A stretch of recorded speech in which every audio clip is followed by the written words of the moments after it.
You're very welcome back. Now, a brand new search operation got underway in County Wicklow yesterday for missing women Jojo Dullard and Deirdre Jacob. Here to give us the latest is Virgin Media News correspondent Paul Quinn. Paul, thank you so much for joining us.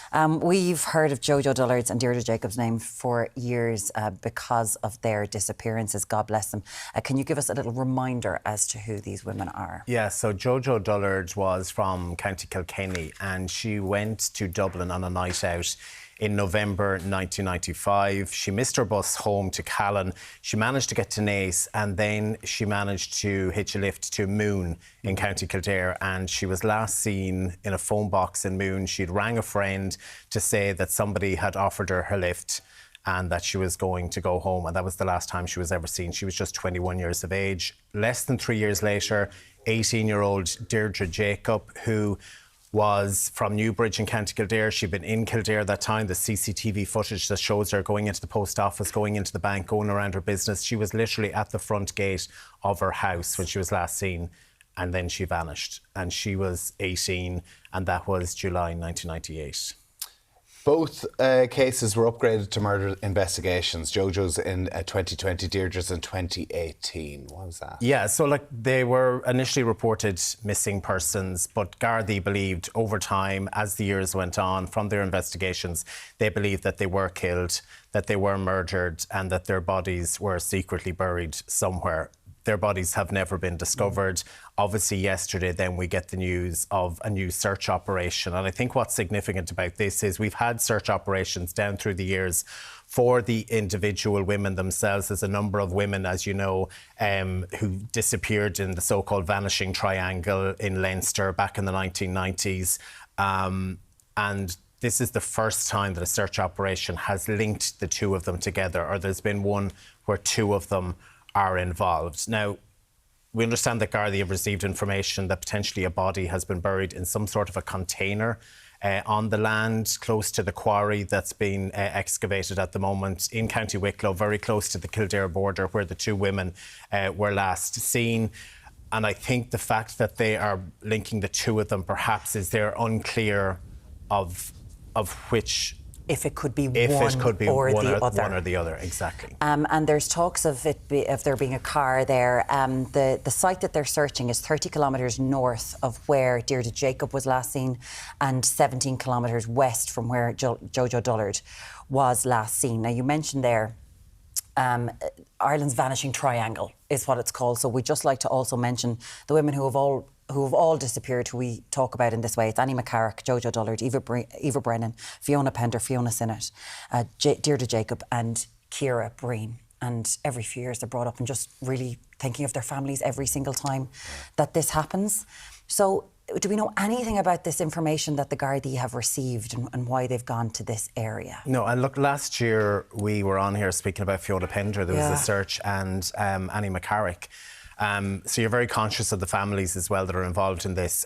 Clearly, Gardaí believe that the information they have is credible enough that they would launch such a search operation. They don't do this kind of thing lightly.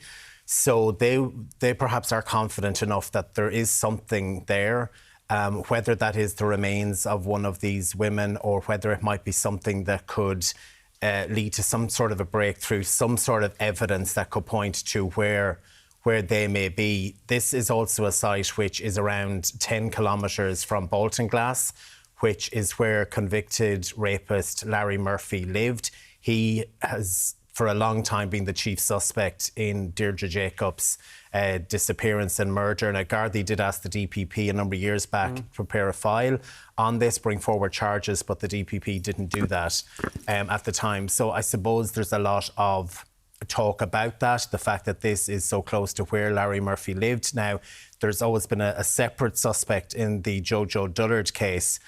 So, you know, again, I suppose there's a lot of questions about why the two women are being linked as part of this search operation. But clearly those investigating it, this has been led by the Serious Crime Review Team, the National Bureau of Criminal Investigation.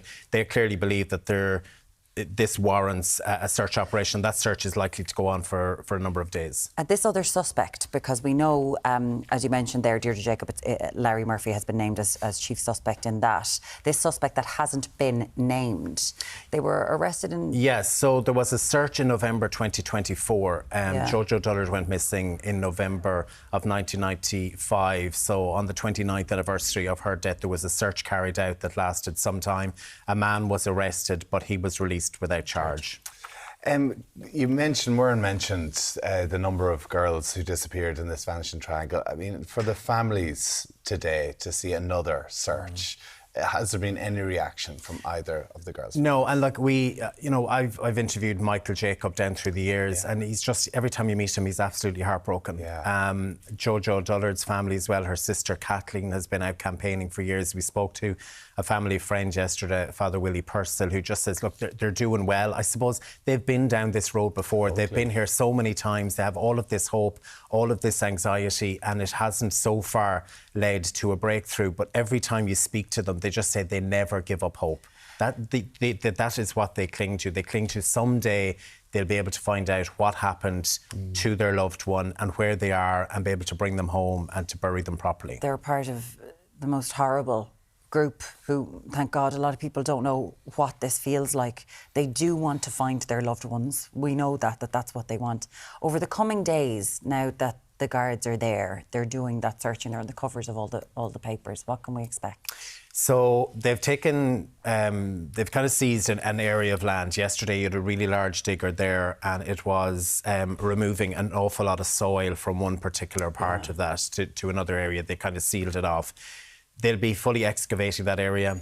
There'll be a forensic team brought in, a full technical examination. It's really painstaking work, and it is going to take a number of days. But Gardaí say they're keeping an open mind, they're keeping the families informed. But again, they've appealed for information. They've appealed, somebody out there knows what happened to these two women. And they say no matter how small, no matter insignificant you might think, just try to cast your mind back to that time. Like when Deirdre Jacob went missing, it was 1998. I was doing my Leaving Cert that year. It doesn't feel like it was that long ago that people might remember where they were, or just, something about it. And with the passage of time, people who may have been afraid or worried about coming forward with information back then, for whatever reason, almost 30 years later, might feel a little bit more confident to come forward with whatever information they have that could lead to Gardaí, discovering where these women are and giving their families peace. I just hope, Just thinking of all the families who are going through this today, and all the people who have lost loved ones and disappeared in ways like this. We're just thinking of you and all the things it must bring up. Paul Quinn, Virgin Media News correspondent, thank you so much for joining us this morning, Paul. Thanks very much, Paul. We'll be back with you in Ireland AM in just a minute.